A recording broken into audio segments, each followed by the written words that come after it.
አሰላሙ አለይኩም ወራህመቱላሂ ወበረካቱ ዲና የተከበራችሁ የቤተሰቡ እንዴት ናችሁ? ሰላም ናችሁ ወይ? እኔ ያለሁ አልሐምዱሊላህ። እንግዲህ ይሄን ቤት በፊት አይቀድም ልኬው ነበርና የጎደለ ነገር ነበረው። ኮርኒሱ መስታወቱ ረግፎ ነበር። ግን እሳውን ማሻአላ ዚኒን ብሎ የሚያምር ሆኖ ሰነ ግቢው ተጣጥሯል። ግቢ ሆኗል። ኮርኒሱ መስታወቱም ሁሉም ነገር ተደራጅቶ አብቅቷል። ወጭ የለውም። እንግዲህ ወዲያ ገዝቶ ዝም ብሎ መግባት ነው። ማሻአላ ውብ ሆኖ ተበጃይቷል። እስቲ እንግዲህ ያለውን ነገር ደግሞ ውስጡን ክፍልና ክፍሉን ላሳያችሁ።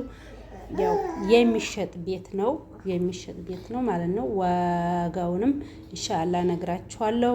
ባልተቤቱ ራሱ ይነግራችኋል። የነብሱን ቁጥር አስቀምጣለሁኝ። በኢሞም በመስበርም እየደወላችሁ ማናገር ትችላላችሁ። እንደምታዩት ኮርኒሱም ሁሉም ነገር እንደ አዲስ ቀለምም አስቀብቶ ሁሉንም መስታወቱንም ረካክቦ ማሻአላ ወላሂ በጣም ነው ውብ ያረገው። በፊት ሰውም ስላልተቀመጠበት ይሁን ብዙም አልቆየም። ዙሮ ማሻአላ ተበጃይቶ እነሆ እንግዲህ መግዛት ለሚፈልግ አንደኛ ደረጃ ነው። ድሬ ሮቃ ማለት ነው። ድሬ ሮቃ ደረጃ አንድ ላይ ነው። ያው በቀደም እንደነገርኳችሁ ቪዲዮ ሰርቼ ነበር እና ብዙ ልጆች አናግራችሁ ነበር። በሚለው እሱን ባልተቤቱን አናግሩ ብያችሁ አናግራችሁትም ይሁን አናገራችሁትም ይሁን አላሁ አለም አላውቅም። እንግዲህ ክፍልና ክፍሉን እንዲሁ እያሳየኋችሁ ነው። ክፍሉ 4 ክፍል ነው።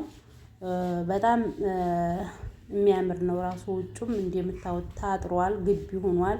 በቆርቆሮ ታችን በውሃ ልክ በቆርቆሮ ታጥሯል። እንግዲህ ወዲህኛው ክፍል ደግሞ ልገባ ነው ማለት ነው። በጣም አሪፍ ነው። የሚያምር ቤት ነው። መግዛት ለምትፈልጉ ግዙ። የተዋበ ሆኗል። መጥታችሁ መግባት ብቻና ብቻ ነው። በነገራችን ላይ አሁን ይህን ያህል ሲባል ውድ ነው የሚሆንባችሁ። ግንስ ሐምት እየላካችሁ አሰርታችሁ ቦታው ጋር ስታስቡት ይሄ የቤት ግዢ ትንሽ ይሻላል ብዬ አስባለሁ። ለምን በአሁኑ ሰዓት ሁሉም ነገር ውድ ሆኗል እና ማለት ነው። ይሄ ደግሞ ግንብ ነው። በብሎኬት ነው የተሰራ ነው። እንግዲህ ይቅርታ ቤት ጠፍቶኝም እንዲሁ ወይ ታውቀሽበት እንኳን እንዲያትሉኝ እና ምርጥ ቤት ነው። መግዛት ለምትፈልጉ የሰውየውን የባልተቤቱን ቁጥር አኖርላችኋለሁ። በኢሞም በመስበርም ደውላችሁ ዋጋውን ከሱ መፍጀት ትችላላችሁ ውዶችዬ ማለት ነው። ያው በፊትም የነፍሱ ቁጥር ተቀምጦ ነበር። አሁንም ኢንሻአላህ አስቀምጠዋለሁ ቁጥሩን እና ቤት መግዛት ጥራት ካለው በጣም ቆንጆ ነው እላችኋለሁ። እስቲ ሆዴ ላይ ደግሞ ላሳያችሁ። ጢስ ቤት ሽንት ቤት የሚያሰራ ዲልዲሉም ሀላይ ያልተመታው ድረስ ራሱ ወዴ ላይ የሱ ነው እና ጢስ ቤት እና ሽንት ቤት አሰርታችሁ መግባት ነው። ቤቱ እንደምታው ብጅጅት ብሎ አበቃቅቷል። ሆዴታ የራሱ ጭቅጭኔቱን መንገድ በርም አብጅቶባታል። ማሻአላ ያው ባልተቤት ቤትን ያበጃጃልና መጣ ብሎ ቤቱን አበጃይቶ ተመልሶ ሂዷል። እሱም ወንድማችን ማለት ነው እና መግዛት ለምትፈልጉ ግዙ። በጣም አሪፍ ቤት ነው። የግንብ ቤት ነው። ዘመናዊ ግን በአሁኑ ሰዓት ቆርቆሮ እንጨት ቆርቆሮ በተወሰነ ነው የሚሰራው። ሁሉም በሚባል አይደለም። የአብዛኛው ግንብ ነው። በግንብ ነው ማሳካት የያዘውና እንግዲህ ወግ እንዲያላበዛባችሁ ይሄን ይመስላል ማለት ነው። መግዛት ለምትፈልጉ ድሬ ሮቃ አንደኛ መስበል ላይ ያው እንደነገርኳችሁ በቀደም ልኬዋለሁ ቤቱን ማለት ነው።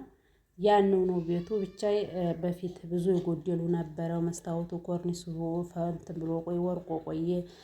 በጣም ቀለሙም ደህና ቢሆንም ዙሮ ብዙ ነገር ስላለፈበት ሀገራችንን ያኔ በሁሉም በአንዱ ቤት በሁለት ቤት ብቻ ሳይሆን የሁላችንም ቤት ብዙ ነገር ስላለፈበት ያው እንደማንኛውም ቤት ፈራርሶ ነበረ። መስታወቱም ኮርኒሱም ፈርሶ ነበረ። ብቻውን ተበጃይቷል። አገራችንንም አሁንም ሰላም ያርግልን። አገር ሰላም ከሆነ ሰው ወጥቶ ይገባልና አላህ ሀገራችንን ሰላም ያርግልን። ላይክ፣ ሼር፣ ሰብስክራይብ አትርሱ። የሰውየውን ቁጥር አስቀምጥላችኋለሁ።